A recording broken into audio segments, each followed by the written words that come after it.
Well, welcome everybody. I believe it's time for us to start. It's just gone 11:30. I wanted to welcome you all to, at least virtually, to the University of Miami's Rosenstiel School of Marine and Atmospheric Science in Miami, Florida.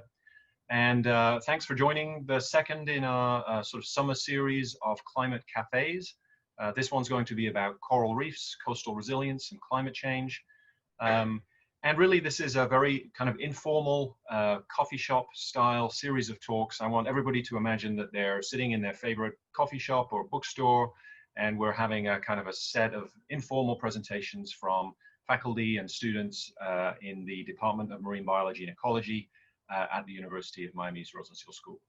We're going to be hearing from myself. My name is Andrew Baker. I'm a professor in the department, as well as Diego Lirman, another professor in the department, and Dalton Hesley, a research associate in the department, and Liv Williamson, a PhD student in the department.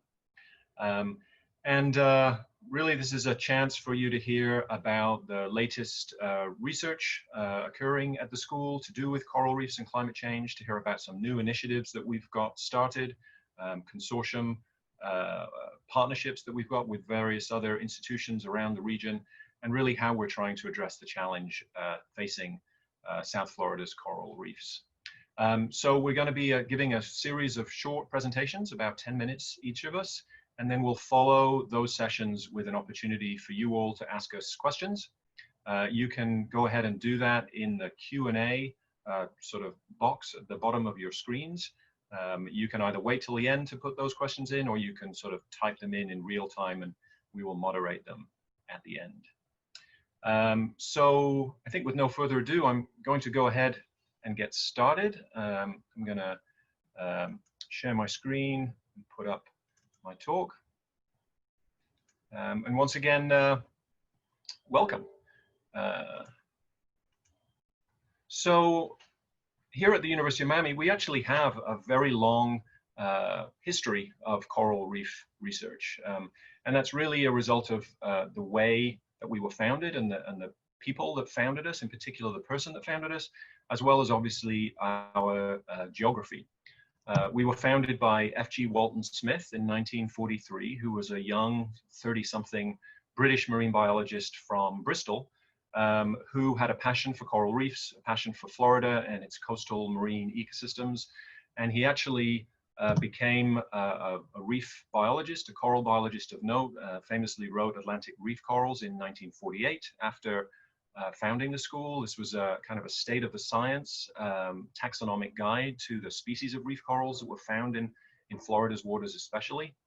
And obviously what attracted F.G. Walton Smith to the school in the first place was our geography. Miami, as many of you know, sits at the northern end of the Florida Keys reef tract, which is the sort of most extensive barrier reef ecosystem in the continental US.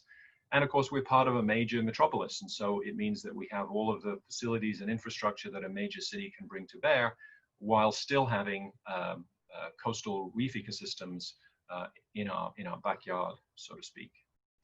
But the motivations that brought F.G. Walton Smith to the school to study coral reefs, although are shared by the faculty and students in the department today. We're all attracted to the beauty of these ecosystems and the fact that they are warehouses of biodiversity that are home to literally millions of different species, and by some measures are the most biodiverse ecosystems on Earth. Obviously, the motivations for why we're researching these ecosystems have changed since F.G. Walton Smith's time. In the last 75 years, we've seen coral reefs slide in terms of their health status, and perhaps the most dire and pressing threat to reefs today is that of climate change. And in fact, I think you can argue that more than any other sort of major ecosystem on the planet, coral reefs are more threatened by climate change than any other. They're threatened for a variety of reasons. Most visibly, I suppose, the threats to coral reefs from climate change comes in the shape of something called coral bleaching. Coral bleaching is the breakdown in the symbiosis or partnership that all reef-building corals have with these tiny single-celled algae that photosynthesize and capture the sun's sunlight energy, photosynthesizes and turns that into essentially food for the coral host, which helps them grow and reproduce and build these these massive structures underwater that are so big they can be seen from space, certainly bigger than any man-made structure. So this symbiosis is really critical, but it's very sensitive to changes in temperature. And so even small, unusually warm temperature events that are perhaps only a degree centigrade or so above the normal summertime warmest temperatures can cause this symbiosis to break down. And the longer that those temperatures stay above these sort of maximum levels, and the longer they stay that way for, the worse the bleaching becomes. And it's really the threat of temperature stress and bleaching that shapes much of the losses that we're seeing of throughout the world's coral reefs today. This is just an image showing those tiny algal symbionts in the tentacles of the coral animal. And there are many millions of these symbionts, typically 1 or 2 million symbionts for every square centimeter of coral tissue.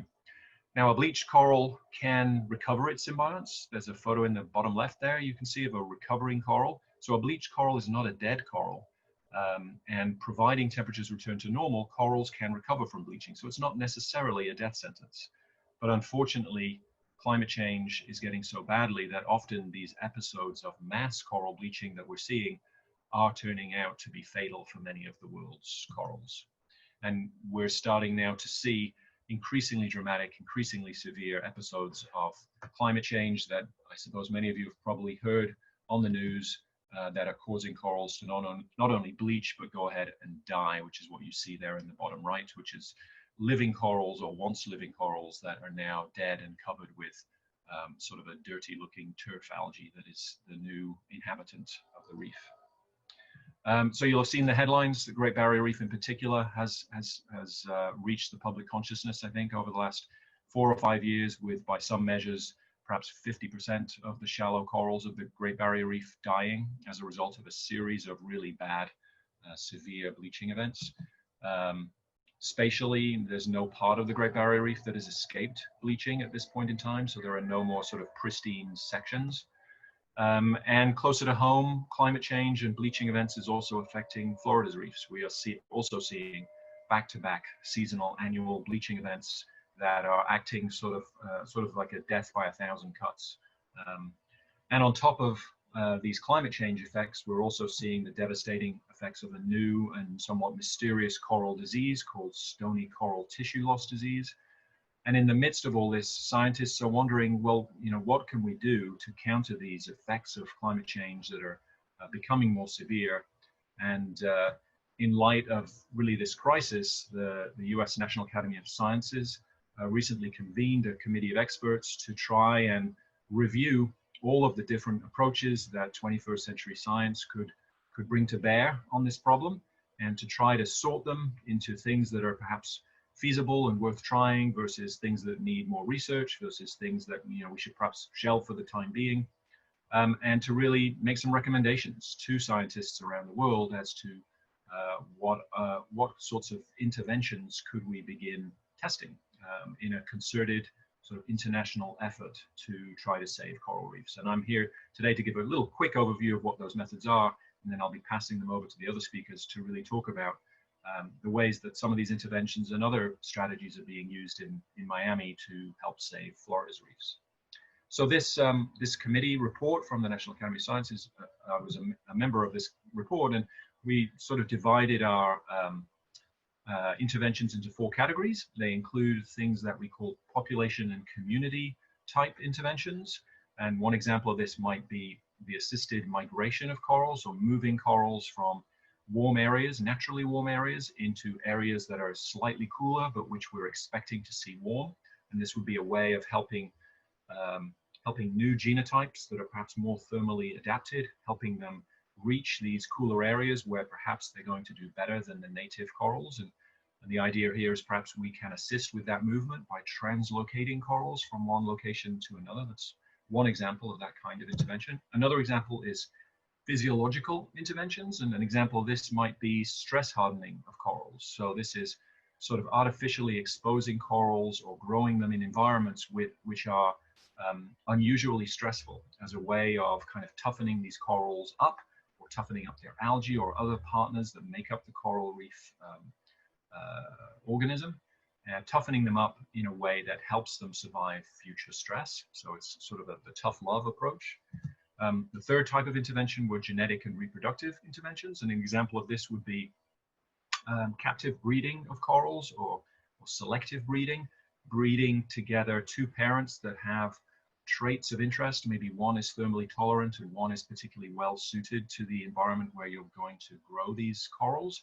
And by crossing the two together, you hope that the offspring would have traits from both parents that would help it not only survive in the area where you want to plant these corals, but also be more thermally tolerant. And this category also includes more sort of cutting-edge genetic methods that include the production or testing of transgenic corals, corals that are artificially genetically manipulated to have different kinds of thermal tolerance genes inside them, and testing those really in the laboratory to see what sorts of things might be feasible. And then finally, we have these sort of environmental interventions, which are somewhat different from the other interventions in that these interventions try to actually manipulate the environment that is actually threatening the corals. And so examples of this, which are even being tested in Australia, include things like marine cloud brightening, which is the sort of artificial production or seeding of clouds offshore in the hope that the reduction in solar energy reaching the ocean there reduces the heat load on the ocean, and therefore sort of exposes the corals to less heat stress. And I think those kinds of geoengineering proposals, as well as the transgenic proposals, I think illustrate just how far the coral reef community has come in realizing the scale of the threat and the extent of the problem, and what attempts need to be made, or at least investigated, to see if they will have any value in order to help protect and recover coral reefs. And so, you know, I think moving forward, the next couple of decades of coral reef research are going to be intensively focused on testing these interventions. And what's going to work is just a graphic kind of showing all of the different kinds of things. And I think we recognize that there's not going to be a single silver bullet. There's not going to be one intervention that works for all coral reefs around the world. We're going to need all of our sort of respective partners to investigate lots of these different methods, because the solution is going to be very context specific. What works in one area is not going to work in another. And not all of these are going to work. In fact, you could argue that very few of these might actually work. And so we actually need to identify which of the methods that are going to work as quickly as possible, which means we sort of have to follow this engineering fast fail approach, identify as quickly as we can which methods are not going to work, so that we can quickly identify and then concentrate on the methods that will. And then finally, before I pass it over to Diego Lirman to sort of talk in detail about some of what's happening here in Miami, I think it's really important to also just finish with the fact that these interventions are sort of a critical component of ensuring that coral reefs have a future, but in and of themselves, they are not going to be sufficient. In addition to doing these interventions, which really help buy us time, or buy coral reefs time for survival, we also need to continue doing the actions that we're doing to conventionally manage coral reefs. We need to manage overfishing, we need to manage nutrient inputs to coral reefs and water quality, and we need to keep working on what's causing the problem to start with, which of course is carbon emissions. And as we move to a carbon neutral economy, or find other ways of solving the climate crisis, we need to be simultaneously working on all three segments of this pie, which represents the solution moving forward. So I'm going to shut up now and pass you over to Diego Lirman, my friend and colleague, who is going to tell you a little bit about what he and his lab have been doing for many years in Miami. All right. Thank you, Andrew, for that great introduction, and welcome everybody.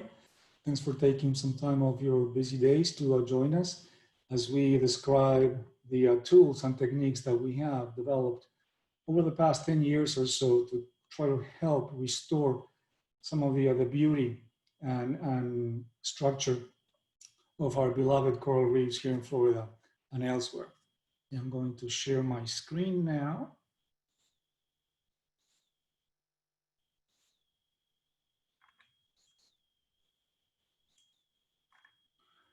All right, hopefully you can see that. So again, my name is Diego Lirman, and I run the benthic ecology lab at the University of Miami. Benthic means attached to the bottom. So we look at pretty much everything that's attached to the bottom, including seagrasses, macroalgae, mangroves, and of course, coral reefs. And before we get into the cool techniques that we've developed and the projects that we have going on to recover our coral reefs, let me just spend a couple minutes explaining or describing how we got here and why we have such a dire need to get in to the active recovery of coastal ecosystems. So regardless of what ecosystem you cherish or you love, whether it be coral reefs in our case, seagrass, mangroves, tropical rainforests, regardless of which organism you're interested in, whether it be sharks or polar bears or any other organism, they've all gone through a major decline over the past 30 to 50 years. And there was a recent paper that polled scientists that have worked in the Florida Reef Tract for over 50 years. And the consensus was that up to about 1970, early 1980, more than 40% of the bottom on a given reef was covered, occupied by stony corals. These are the corals that we usually associate with a healthy coral reef, the branching corals, the brain corals, the massive corals. So more than 40% of the bottom and up to the 1970s and 80s was covered, occupied by these very important reef building, structure providing organisms. Fast forward to the present and you see that now the consensus is that less than 5% of the bottom on an average coral reef in Florida is occupied by stony corals. And that's a massive drop, that's a massive decline that took place over 30 to 40 years. If you're young, then you may think, well, 30 to 40 years really isn't that much. But if you are a coral that can live hundreds of years, 30 to 40 years is a very short time period for this dramatic loss to have taken place. And the triggers or the factors that have caused this decline vary based on where you are. For us here in Florida, over the past 20 years or so, we've had hurricanes that caused major physical destruction to our coral reefs.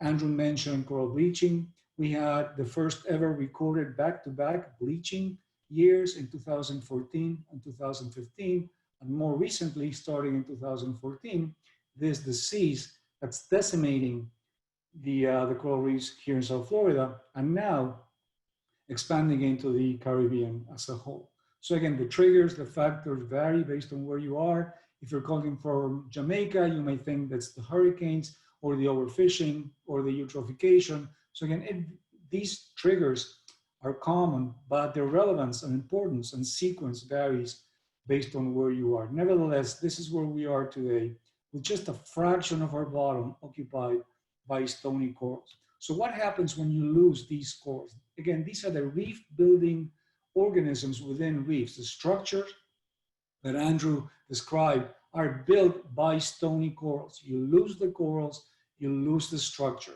And in coral reefs, structure and function go hand in hand. They're tied very closely together. So you lose the corals, you lose the structure, and you lose most of the attributes and ecosystem services that healthy coral reefs provide. So what does that mean for Florida in particular? Over the past 10 years or so, we've learned that healthy coral reefs close to shore in shallow environments can buffer more than 90% of the energy of incoming waves. So these are the first line of defense. These healthy coral reefs, when present near shore and in shallow waters, they provide the energy mitigation that we need to protect our shorelines. And that is crucial. And you can easily translate that protective service that they provide into dollars, into financial gains. So if you see at the bottom, we can tell that the annual value of protection provided by coral reefs in South Florida alone is close to $700 million on a yearly basis. By having healthy reefs near our shorelines, we're gaining that benefit. And this benefit increases by an order of magnitude when we have a major storm, like we had Hurricane Irma just a few years back. So the value of these healthy natural defenses increases significantly when you have extreme events like hurricanes. And here in South Florida, it is a very, very important topic. Coastal resilience for us is extremely important. Why? Because we have the most valuable and vulnerable shoreline in the US. So we have all of these built up structures right next to shore and exposed to incoming waves, coastal flooding, and storms whenever they happen. So we have a very strong motivation, financial and ecological motivation to restore these natural defenses. So not in isolation, we see the field of active ecological restoration growing exponentially over the past 20 years. As these resources have declined, the motivation to restore these declining resources has increased at the same rate. So we now have a huge number of projects here in Florida and elsewhere in the Caribbean and around the world focused on active restoration, not only of coral reefs, but also mangrove fringe ecosystems, as well as seagrass habitats that also provide that needed energy buffering capabilities that we need to protect our shorelines. So for the past 12 or so years, my lab has focused on the propagation and restoration of coral reefs here in South Florida. The method that we've used is the asexual propagation of corals. So we exploit the life history of corals, which in many aspects are like plants that you can prune, and then you can create new plants by fragmentation and replanting. And that is exactly what we're doing with corals. We're fragmenting them, bringing small pieces into our in situ or ex situ nurseries, underwater or on land nurseries. We grow them for 6 months to a year, and then we increase our stock so we don't have to go back and collect from an already depleted stock anymore. We haven't done new collections of wild coral colonies for a long time because we were able to grow them within our propagation platforms and then get to the point where we can then outplant them, plant them onto the graded reefs at huge numbers with the aim of recovering the lost population abundance and reef structure. So that's what we've been doing in my lab for the past 12 years, using coral gardening as a methodology, as a technique to grow corals and restock depleted coral reefs. And we've been very successful over the past 12 years at doing this. We now have 2 in-water nurseries, one just offshore of Key Biscayne, the other one within Biscayne National Park, where we grow thousands of corals of 7 coral species, several of those threatened or endangered. And over the past 10 years or so, we've restored over 25 reef sites. We planted over 20,000 corals of over 100 coral genotypes. So we're not only increasing the abundance, the cover of corals on coral reefs, but we're also increasing the genotypic diversity, which is crucial for the self-repairing and sustainability of these coral reefs. And you'll see that coral restoration works. We can get a fingerling of a branching coral like you see on the left, about 5 centimeters, the size of your little finger, plant those on a coral reef, and within 2 years, these very fast growing branching corals will get to the size of a basketball or bigger. So over time, as you multiply these by hundreds and thousands, you can see the pictures of the bottom. At the bottom, these are reefs that we have recovered, restored through coral gardening. So this works, and it works at large scales. So we've been very successful at doing this.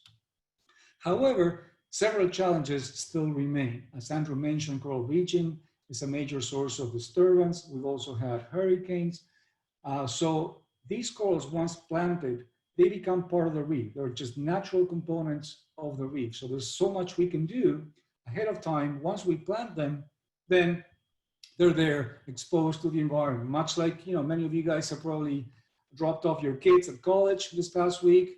Your job as parents is pretty much done. And then you hope for the best. You hope that, you've given them enough of an upbringing to for them to make good decisions. In this case, the work that we do in terms of selecting genotypes, growing them in certain ways, in certain environments, hopefully will give them what they need to be successful once we deploy them at natural reefs. But we do have disturbances, and they do have impacts on our restored corals. This is an example. We lost more than 50% of our restored corals during the 2014-2015 bleaching, which was very depressing.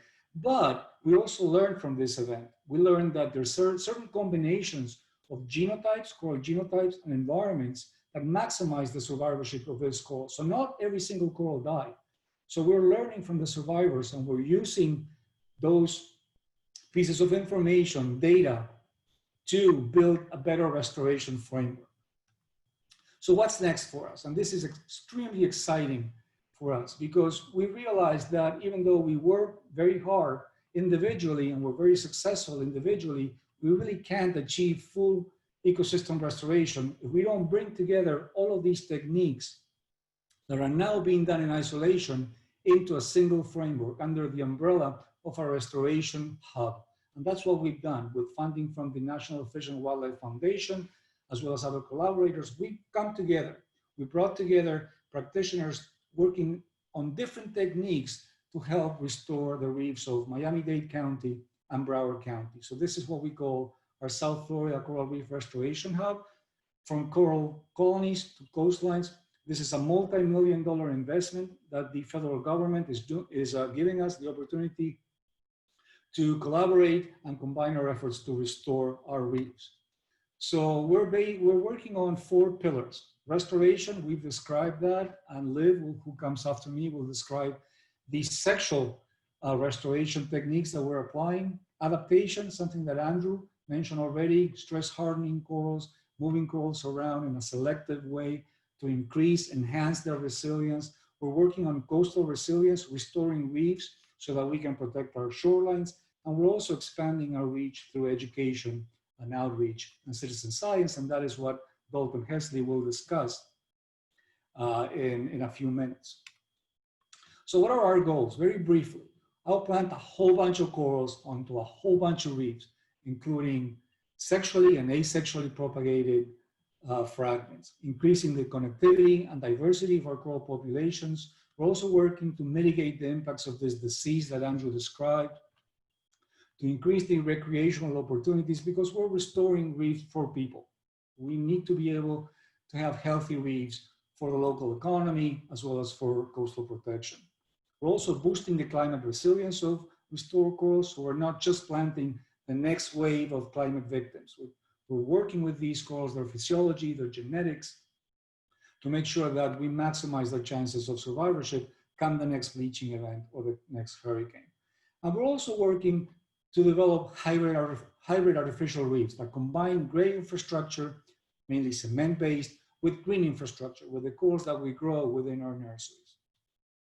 So this is the work that I'm going to finish off with. This is the work that we're doing in collaboration with our partners from the College of Engineering, as well as other departments within Rasmus, mainly Brian House, who runs the largest wave simulator in the world, wave and wind simulator. This is the SUSTAIN facility that's housed at our Key Biscayne campus, along with Landolf Rhodes Barbarigos, who's a structural engineer that's helping us develop efficient artificial reefs that combine gray and green infrastructure to protect our shorelines. So I'm going to leave you with this. These are some of the test structures that we're deploying within the SUSTAIN facility as part of our ULINK program that combines expertise from different fields, including communications, architecture, social sciences, ecology, and engineering. So you will see that we are basically creating these structures and exposing them to waves to measure how much mitigation we can gain from planting different coral species in different arrangements, in different locations, at different depths. So this is the very cutting edge science we're conducting to restore our coastlines. And I'll leave you with this video that was shot within the SUSTAIN facility so you can see what happens to reefs as waves go over them. And I'm going to run this again because it's so cool. And you can see on the top of the image that waves break wherever you have a breakwater with corals on them, but waves just go through without any loss of in energy whenever you don't have these structures. So we're working to develop a more efficient artificial structure to mitigate climatic impacts as well as protect our shorelines. So I'm now going to turn it over to Liv Williamson, who works in the Baker Lab, and will describe probably some of the coolest stuff that we've seen and we're working on over the past few years. So Liv, I'm going to stop sharing my screen and hand it over. Thank you so much, Diego, for introducing all the amazing things happening here at the Rosenstiel School of Marine and Atmospheric Science, and particularly with our new Southeast Florida Coral Reef Restoration Hub that we're beginning here. I'm just going to start sharing my screen here. All right, hopefully everyone can see my presentation. Hello and good afternoon now, I think, everyone. My name is Liv Williamson. I'm a PhD student in my 4th year here at the Rosenstiel School of Marine and Atmospheric Science in Dr. Andrew Baker's lab. And I'm going to elaborate today a little bit on some of the intervention strategies that Dr. Baker and Dr. Lirman introduced for you all, particularly kind of focusing on those pillars of restoration and adaptation that Dr. Lirman mentioned. We believe it's not enough to just replace the corals that have been lost over the last few decades here on Florida's coral reef, but we need to replace them with corals that are resilient to these stressors, that are not likely to succumb to the same fate that the corals before them have succumbed to. So this involves resistance and resilience. Resistance refers to the ability of an organism or a system to basically remain unchanged in the face of disturbance. When they're faced with a bleaching event or a disease, those corals do not succumb and are able to survive in the face of this event.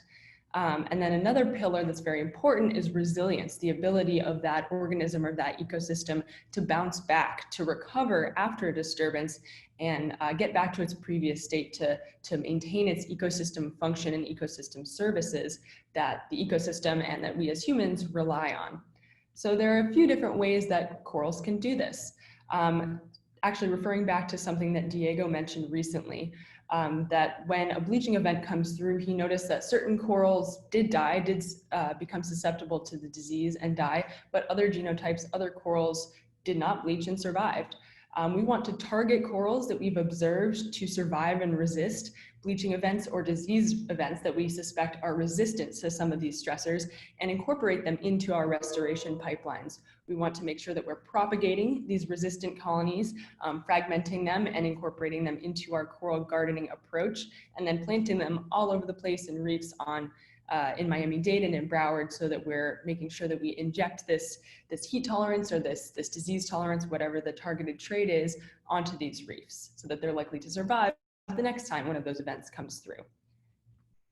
We've also noticed that here in South Florida, we have a pretty distinct thermal gradient between northern and southern habitats.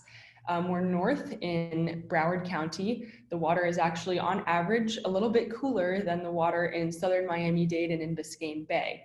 And a former student in our labs actually identified that the corals in these different environments do have different thermal tolerance, are able to bleach or not bleach at different temperatures just based on this slightly different environment that they've been raised in and that they were born in. So part of our efforts to try to make sure that we're injecting heat tolerance into local populations here in Miami-Dade and Broward is taking advantage of the corals in warmer places, mainly in southern habitats in Biscayne Bay and in southern Miami-Dade, which we suspect are warm adapted. If they're already surviving in these climates that are warmer and that are experiencing high temperatures, they probably have something about them in their DNA or in their acclimatization that allows them to be heat tolerant. And we intend to use that as source material to then garden and outplant further north in reefs that are cooler, but that we expect to warm in the near future due to climate change, so that those cooler reefs are able to have these more heat tolerant corals when bleaching events do eventually hit them, and so that those populations are not completely devastated in the future when they do start to warm. So that's something that we refer to as local managed relocation, and is currently being worked on by students in our labs in a variety of endangered species here in South Florida. Now, so far I've talked about sort of heat tolerance and disease tolerance from the coral perspective, what makes the coral individual itself more resistant, but the algae themselves can also be resistant. So Andrew mentioned coral bleaching. Just to rehash, corals have a symbiotic relationship with tiny algae that live in their tissues. They photosynthesize, they give corals their energy, and they are what enable corals to build their skeletons and build these reefs. In the face of high temperatures and in other environmental stress, but mainly due to climate change, we're seeing these high temperature heat wave events. The symbiosis between corals and their algae actually breaks down, causing the corals to eject their algae. When they do that, they look white, which is why we refer to it as coral bleaching, because the coral tissue is transparent and you can see through to that calcium carbonate skeleton underneath. When this happens, the corals are now deprived of their most important source of nutrition, of nutrients, and they're no longer able to get the energy that they need to grow and survive. If they stay in this state for a few weeks or a few months, they're likely to die. Luckily, corals can recover if the temperature goes back down. They can take up algae again and reestablish symbiosis and continue to live happily ever after. But that's just not happening quite as often due to climate change and these increasingly frequent and severe bleaching events. Now, luckily, not all symbiotic algae are created equal. There's actually a lot of different types of this algae that researchers have identified, and corals are able to host different types of algae at different points in their lives. One type that's of particular interest to us in the case of climate interventions is known as Durastinium, and it's been identified to actually endow its coral hosts with higher heat tolerance. Corals that are hosting primarily Durastinium tend to not bleach, even when corals around it hosting other things do bleach. Many corals that bleach and recover actually also recover with Durastinium.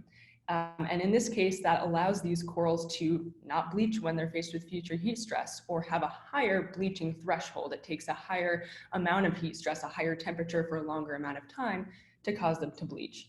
So as researchers, we're really interested in this thermally tolerant symbiont type.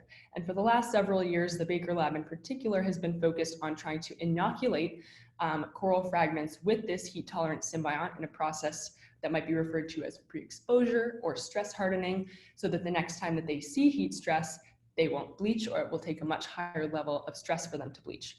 We're working on incorporating these stress hardened corals now into our outplanting efforts, and also trying to think of ways that we can accomplish this in the field. So far, we've been really, really successful at doing a controlled bleaching and recovery with Durastinium here in the lab with lots and lots of different species. We had a recent experiment that tried it with over a dozen different coral species, but we're working on figuring out how to scale this up and do this in the wild as well.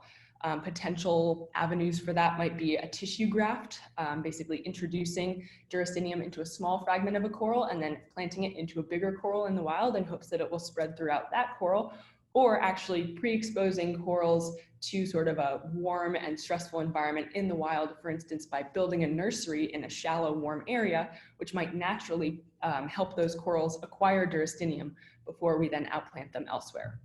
So far, I've been talking about intervention strategies that use adult corals or corals that are sort of already established, have a certain genotype. Basically, the diversity that's there, the genetic diversity that's there is extant, and there's nothing new kind of being introduced from a genetic diversity perspective. But really in ecology, resistance and resilience comes from diversity. The more different types of animals and organisms you have, the more likely that some of those animals and organisms will be resistant to certain things and be able to survive through stress events. For that reason, we're also focusing on the sexual reproduction of corals. Corals are amazing and interesting creatures because they can spawn. They release their eggs and sperm into the water in mass spawning events that they coordinate just a few times each year, usually at night, in July, August, September, usually in some of the main species here in Florida. And they release eggs and sperm into the water where they become fertilized, form little larvae that swim around for a little while, and then decide on their permanent home on the seafloor where they build brand new coral colonies. The great thing about this process is that each of those little coral larvae that's made from a spawning event is its own brand new genotype and has the promise of potentially having new adaptations that could help the population get through a stress event or be able to be more resistant in the face of climate change. Therefore, we're working on taking advantage of this process so that we can use all of these new genotypes and inject them into our restoration pipeline. Basically, we collect the gametes from the coral spawning events, fertilize them, make sure that the fertilization is really high. We're creating lots of larvae that are really healthy, and then settling these and raising them for a short period of time, either on land or in some in-water facilities, to sort of shepherd them through the really, really vulnerable early life stages that they have before we then outplant them onto the reef. So Diego mentioned our goal of trying to outplant 150,000 coral juveniles onto the reefs in Miami-Dade and Broward over the next 3 years with this Restoration Hub project. And I'm really excited to announce that we're actually well on our way to achieving this already. Just a few weeks ago, we monitored our outplanted staghorn corals on Rainbow Reef to see if they would spawn. And for the first time, our team observed that the Acropora cervicornis, the staghorn corals that were outplanted as a part of the Rescue a Reef program, are sexually mature and are reproducing. This is such exciting news for our team because it not only means that we're able to plant corals out and create this beautiful new habitat that had been degraded before, but that these colonies are contributing new genetic information, new diversity to our reefs that will help sustain them far into the future, hopefully in the face of climate change.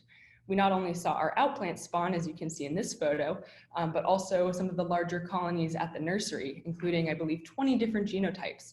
So that means that it wasn't just a single individual or a few of our corals that are spawning, it's a lot of them. So this process is working. The end goal of restoration is not just to have us outplanting corals forever, because that's not sustainable.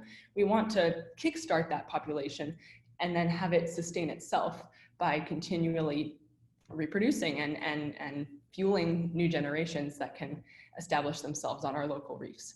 So this is really, really exciting. Some of our collaborators were also able to collect Orbicella faviolata, which is another endangered species, this mountainous star coral, as well as Acropora palmata, the elkhorn coral, also very endangered here in Florida. And now all three of these species are being raised by us and our partners, Seacorp International, in these coral rearing ex situ basins, or excuse me, in situ basins, which is CRIBS is the acronym. It's basically a large floating pool with walls and mesh walls that allow a lot of water flow, but they hold these settlement units onto which the coral larvae settle. And this helps to kind of rear them in a semi-controlled, but also really environmentally appropriate environment for them before the settlement units are then outplanted. As you can see, the settlement units have lots of different kind of tetrapod-esque shapes.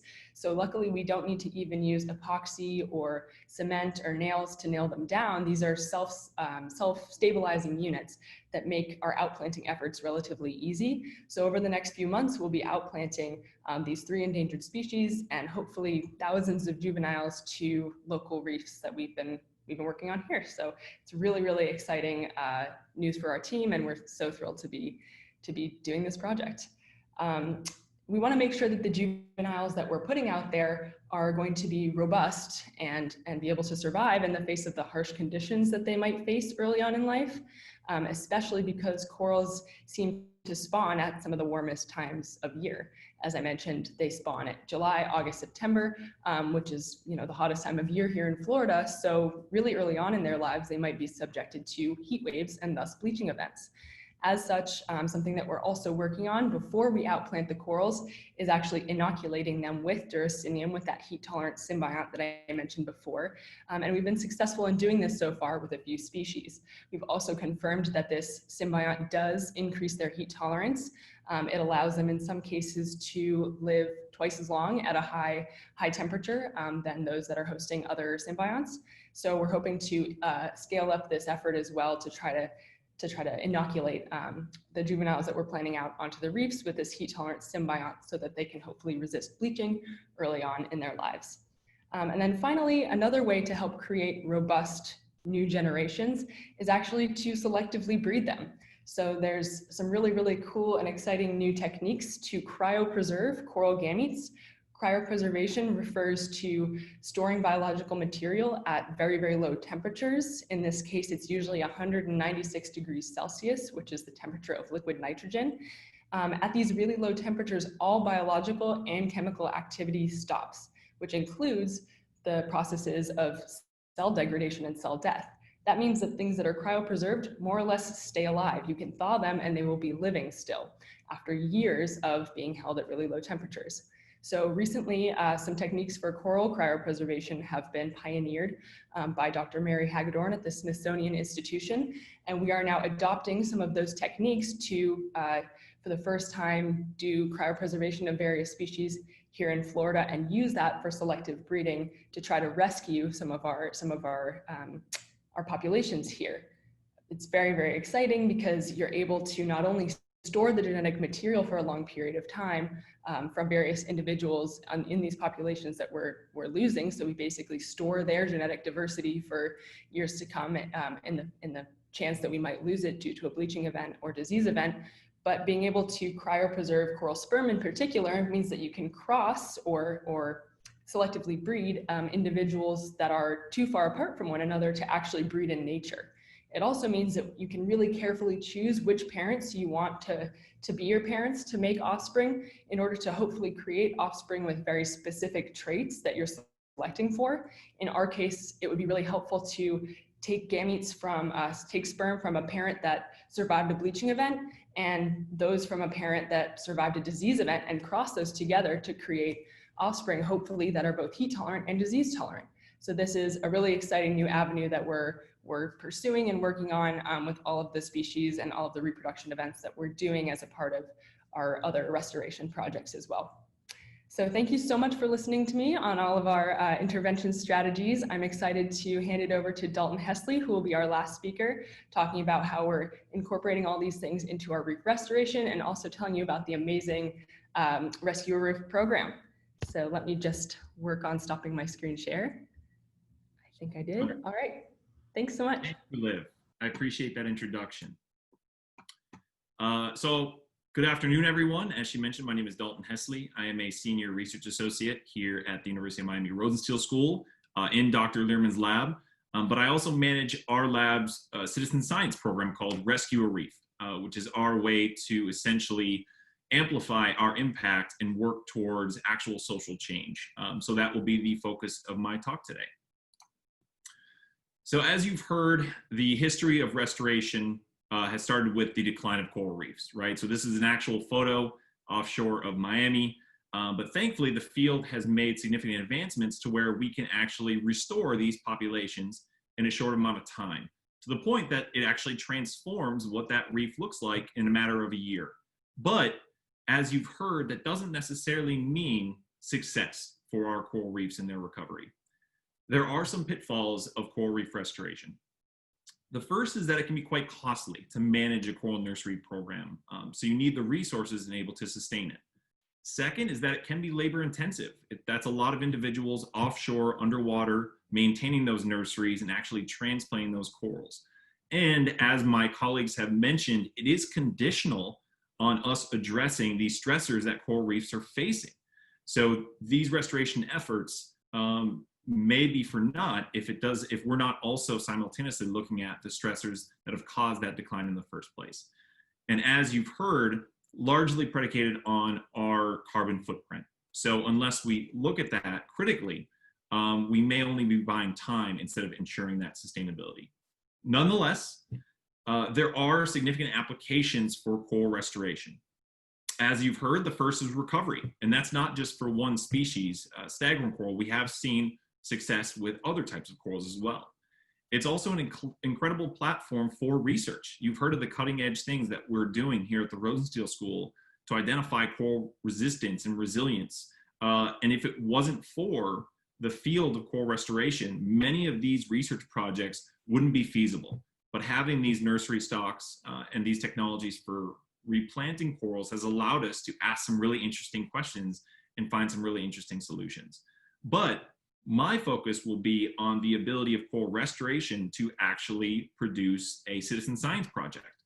So I realize some of you may not be very knowledgeable on what citizen science is, but it's much like it sounds, where it's any research or scientific activity that is conducted by the general public in collaboration with scientists, right? So the ultimate goal is essentially to bridge the gap between science and society so that you're raising awareness while also furthering that scientific project. So what are the specific applications of citizen science? Well, the first is education. And this is a fairly established field in that by raising awareness, educating the general public, you hope to create additional support for that initiative. The second is engagement. Citizen science is unique in that it's a very engaging, hands-on activity. So here you can see our citizen scientists both scuba diving and snorkeling alongside our team on a coral reef restoration expedition. But ultimately, the most impactful portion of citizen science is the ability for transformation to actually change perceptions on a topic and alter behaviors so that you can see societal action that better stewards that program's emphasis and mission. So what does that look like for our Rescue Reef program here at the University of Miami? Well, we took our coral reef research, our offshore reef restoration, and education to build this program called Rescue a Reef. And so what Rescue Reef are these offshore field expeditions centered around coral reef restoration. So they're half day and available to divers and snorkelers, where individuals will come offshore with us to learn about these techniques after a short training session. At our underwater coral nursery, they'll help with maintenance and coral collection before we're on a local wild reef, actually transplanting corals to try and rebuild those populations and promote recovery. And we actually just celebrated our 5th anniversary this past May. So we're thrilled at the amount of work we've been able to get done in that short amount of time. Over those 5 years, we've hosted over 50 expeditions with over 700 people coming offshore with us. And those individuals, those members of the general public have outplanted over 5,000 corals to our local reefs, which really advances our efforts, as you've heard from earlier. So what are we hoping for? What is our goal with our citizen science program in Rescue Reef? Well, the first is that we're hopefully changing perceptions about corals, increasing awareness and knowledge, and then fostering stewardship for coral reef conservation and sustainability. Next is that by having citizen scientists work alongside our team, we're actually advancing what we'd be able to do on our own. We're having more individuals help maintain, outplant corals, and then again, steward some of the missions that we're trying to accomplish. Lastly, our vision is that by working with the general public and advancing our coral reef restoration, we're building both community and coastal resilience in the process, which is integral. The problem is we needed to establish that this to be true. As scientists, we wanted to make sure that these assumptions actually were valid. So we hosted a 2-part study. The first was simply a survey that we distributed to our citizen scientists with over 100 respondents, where we compared their perceptions before the expedition and then again afterwards to assess their knowledge, perceptions, and behaviors. We were really excited to hear that people were already largely aware of the issues surrounding coral reefs because their perceptions on the status did not change. But there was improved knowledge on general coral reef information like ecology and restoration, which shows there is educational value. Furthermore, we were able to show that it was fun. People really enjoyed the experience, with nearly 95% of people saying that they were likely to participate again, which is really important for citizen science because it can wear off over time. But our citizen scientists thoroughly enjoy it and are realizing some value from it. So then the second part was a field experiment to actually assess how the citizen scientists were doing in their restoration activities. So to do this, we did a paired field study at 3 different reef sites where the citizens outplanted 50 staghorn corals at each, and then the scientists mirrored those outplants, and then we evaluated the success after 30 days. Again, we were thrilled to find that there was no significant difference between the outplants by the citizen scientists or our restoration practitioners. In fact, the citizen scientists actually did a slightly better job at outplanting corals with a little bit higher survivorship, which I would like to attribute to our amazing training skills. And then this is important because now, on any given year, roughly 25% of all of our coral outplants are actually by citizen scientists. And so again, it shows that there's no significant trade-off between the outplants that they're putting on local reefs and the ones that we are. So then when you revisit those statistics, it means that hundreds of individuals have changed perceptions, learned about coral reefs, and also contributed to a lot of local coral population recovery here in Miami, Florida. So again, if you revisit that first image I showed you of a local reef, this is actually one of our rescue reef restoration sites before and after those citizen scientists came offshore with us. So we really are having measurable impact on an ecological scale and a community scale. And that's something that's really worth investing in. So when we revisit those benefits that we assumed we were realizing through Rescue Reef, we can now with confidence say that this program is working towards improving the coastal and community resilience of South Florida. It's also opened up a lot of really exciting opportunities in that we've been collaborating with really unique groups and important stakeholders to really amplify our impact, because unless you're working with the community that has the most at stake, it's hard to see real change. So we'd like to thank everyone that we've teamed up with, as well as our staff, supporters, and citizen scientists along the way, because it has been a really exciting 5 years. So to revisit, our idea is that by combining this cutting edge coral reef research with our active reef restoration, mixing in education and integrating citizen science, we can actually work towards a sustainable future of coral reefs. So you can see it's very multidimensional, but we feel that that's the most important part for the long-term survivorship of our reef ecosystems. So I wanted to essentially close with what can you do as an audience member? And there's a lot of different ways to get involved. So the first is just to do something, right? We're all unique individuals with passions and skill sets. So find some unique way that you can actually contribute to coral reef sustainability, whether that's cutting down on single-use plastics or thinking about how you use transportation. It really adds up. The next is to potentially donate. As you can see, we're doing really exciting things. So our labs could use all the support we can get. So please consider chipping in to advance this at an even more accelerated rate.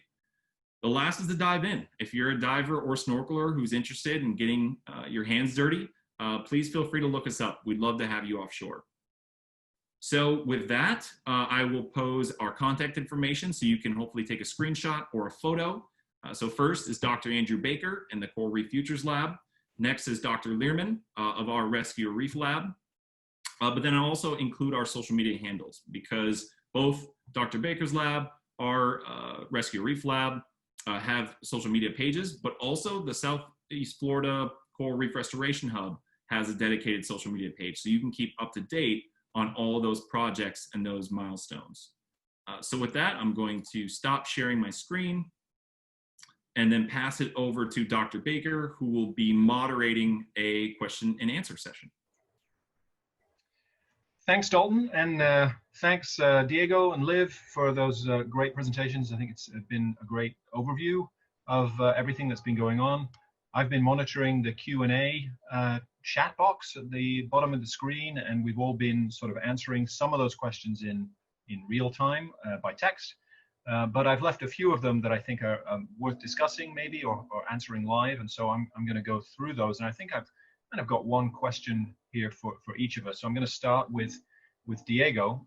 We've got a question here that says, while this research to restore reefs is excellent, what's being done to clean the water, remove sources of pollution that degraded the water in the first place and caused substantial amounts of coral mortality? Why bother to spend all the effort on replanting if the surrounding environment is still polluted? That's an excellent question. It's a very valid question. It almost becomes a philosophical question, because I'll turn that around and ask the person who asked the question, why bother? Because this applies to pretty much everything that's going on. You can easily just get super depressed and faced with the huge complex issues that the environment is facing, and then just decide not to do anything, just because you feel like nothing's gonna change the course of the decline. We choose to not do that. We choose to work on restoration as a way to buy some time to solve the more the larger complex issues like carbon emissions and water quality and watershed management. So we're buying time. We're all of the research basically is aimed at buying time. But along the way, something that is worth highlighting is that in some of these environments, because of the dire state of our reefs, you'll go to some of these reefs and all of the staghorn corals that you will see, and I know that the person that asked this question is a local person, many of these reefs, all of these staghorn corals that you see are nursery grown, outplanted corals. And they are there providing habitat for fish, accreting, calcium carbonate, doing all of the good things that corals do on coral reefs.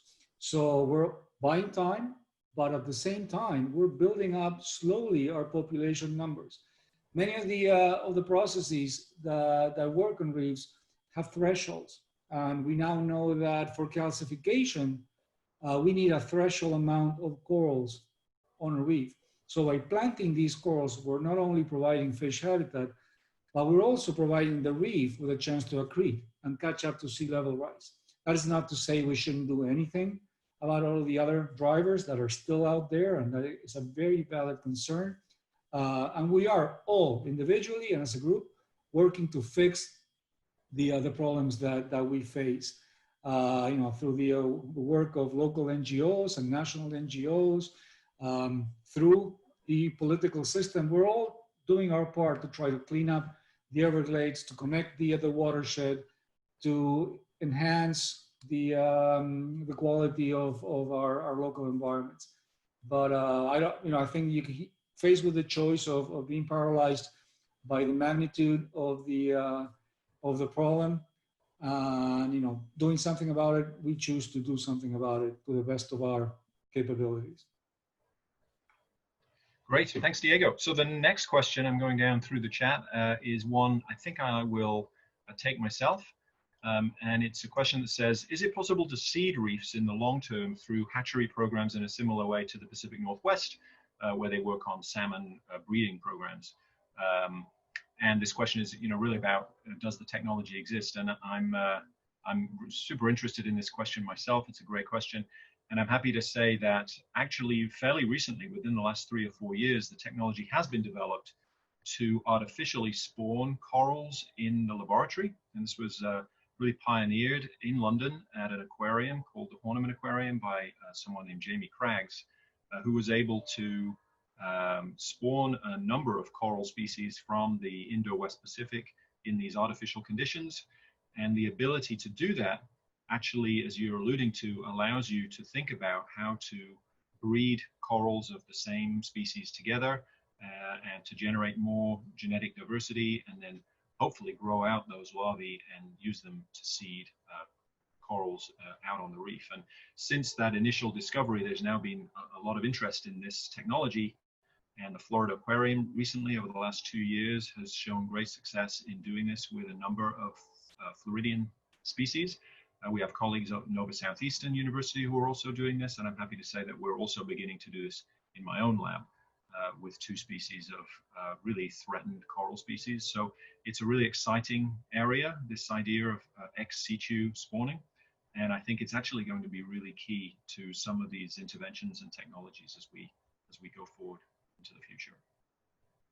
Okay, I'm going to move along to the next question, which this one's directed for Dalton. It seems to be a 3-part question, and some of it may have been addressed in your comments, Dalton, but I'll briefly go through it. With the implementation and growth of the citizen science program, do you find that your participants tend to be more local people, or are they sort of snowbirds from the Northeast or elsewhere? Are they wintertime visitors? And do you find that these participants tend to have a background studying or having studied environmental science or generally have values of environmentalism, or are they just really super keen divers, or both? How do you suggest engaging with those who don't have the background in environmentalism or an environmental science degree, let's say? And is that a program for you or not? Is that a goal for you or not? Yeah, it's a wonderful question. Thank you, Bree. And in fact, your questions kind of highlight the transformation of Rescue Reef over the years, because we initially thought the program would be potentially a tourist attraction for people that were looking for a new type of dive. But we haven't found that to be the case. Many of the individuals that participate in our program are people that are in this area, South Florida and Miami especially. So these are people that have a lot invested in this community. The next was if you had asked if people have a strong background already in the environment or marine science. And the answer is yes and no, where there's definitely individuals who are very passionate about the subject, who are eager to get involved. But there are many, many more who are largely unaware. And that's been one of the things that we've realized. It's why it's important for us to continue engaging new audiences, because a lot of people are just looking for a way to learn about these things and contribute in a meaningful way. And so we found that our program provides a platform for that. And then lastly, you're asking about, okay, how do we engage those individuals who aren't already passionate? And you can see that in some of the partners that we worked with as of late. We work to collaborate with groups like Canon and Royal Caribbean and the NFL to try and reach audiences who aren't already knowledgeable and engaged in these issues. Because if we're able to have them meet our scientists and get them offshore, it really changes perceptions, and they become invested in that idea and that activity. And so we've tried to structure our program so that different stakeholders can actually contribute to our program, so that these opportunities are free to the general public, because that could be another hurdle, is that individuals might not have the equipment or means to come offshore with us. While we don't charge anything to participate, there are dive fees from the local shops. But groups like Canon and Royal Caribbean have made it so that individuals can come offshore free of charge. And so that really opens up the opportunity to many more, which is an important part of our platform. So thank you for the questions. Thanks. Next question is one for Liv. And actually, I think this has been partly answered, but it's an interesting question and I think worth discussing. So Liv, how do you feel about the success of sexual methods of propagation versus asexual methods of propagation? Which of these two approaches holds the best sort of scope for success in the long term?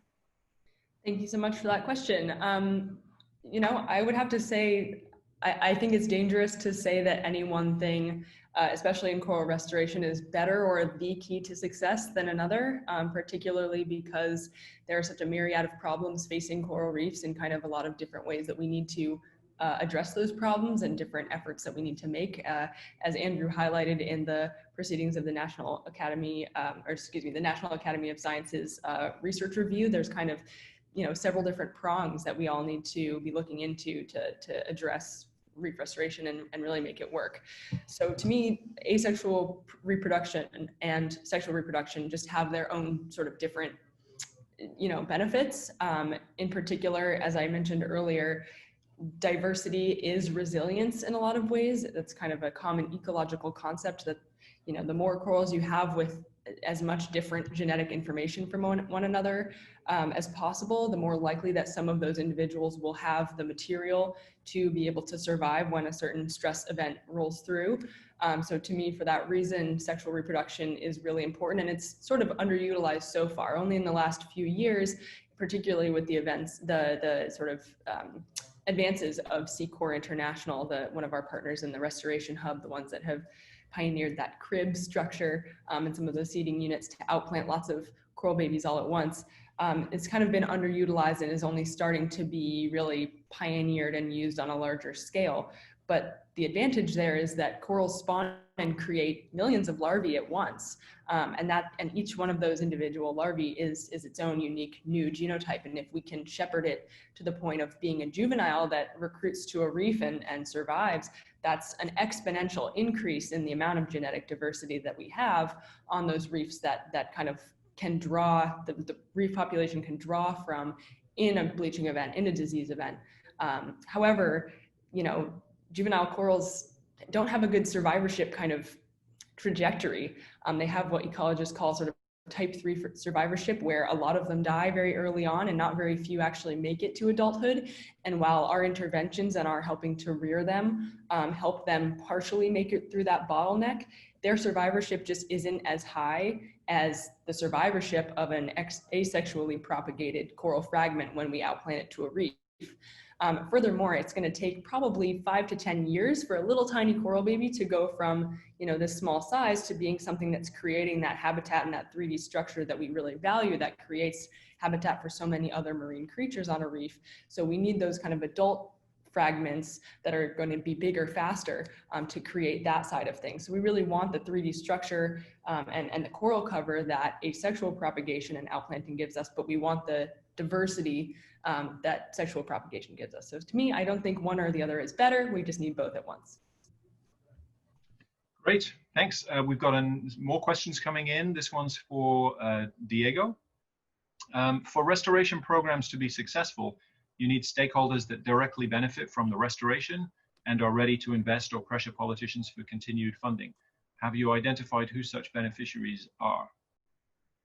That's an excellent question, and it's a challenge. It's a challenge for us that sometimes we just focus on our science and forget the human dimensions. But more and more, we are working with experts in human dimensions, trying to get at the multiple stakeholders that should care about this. So in places, we work a lot of in the Dominican Republic, where the ties between the local economy, the local communities, and the coral reefs are much clearer, because the folks get their fish protein from the nearby reefs, and the local dive shops depend on the number of dive trips they take to reefs, and nobody wants to see degraded reefs. Nobody can fish on degraded reefs. So in places like that, where the local livelihoods are tied to the state of the reefs, it's a much clearer connection. In places like the US and other developed countries, not so much. And the fact is, the dive shops care about the state of the reefs. The fishermen should care about the state of the reef. And here in Florida, some of the early funders of our work were interested fishermen that saw their catches decline and were interested in collaborating with our programs, donating to our programs. But it's a challenge, and then affecting change through the political process is also a challenge. But we're seeing some really good signs. You guys are probably aware of the recent reports of fish kills in Biscayne Bay. And I don't think I've ever seen such a rapid, coordinated response due to a disturbance at a local level as I've seen the fish kill. That was first reported by citizen scientists, then taken up by NGOs like Miami Waterkeeper and others. And that rapidly escalated to the local and state government, and everybody chipped in, from the local fire departments to the state providing funding. So that is a really sad example of how connecting the dots helps. So we need to do a much better job as scientists to identify the stakeholders and make them understand why they should care, even if they never dive on a reef, or even if they never fish off a reef. Coastal resilience is one mechanism by which we can expand the stakeholders, because everybody cares about coastal flooding, beach renourishment. Everybody cares about those things, even if they're not divers or snorkelers. So that's the link. I think coastal resilience is the answer to David's question here in South Florida. And we're working hard, but it's just so much we can do. So we do need help of everybody on this call, your friends and family, and your elected officials to get the message across. Okay, well, I think we've answered all the questions. And I just wanted to once again thank all of the speakers that are here. Thanks to Diego, Liv, Dalton. Thanks to the Erasmus Advancement and Outreach Communications Department for organizing this. I encourage you all to reach out to any of us using the links that Dalton shared if you have any follow-up questions. And I want to thank you all for attending. It's been great to have you here, and we hope to do this again soon. As I mentioned, this is actually the second in our series of Climate Cafe talks for this summer, and there's going to be a third one, which I believe is on sort of societal impacts of climate change here in Southeast Florida. So with that, I wanted to thank everybody, and hope to see you next time. And let me just, before everybody leaves, to give a shout out and big thanks to Diana Udell, who's the communications manager here at the Rosenstiel School, for putting this together, as well as the UMIT staff for helping us with this presentation. Thanks so much, guys.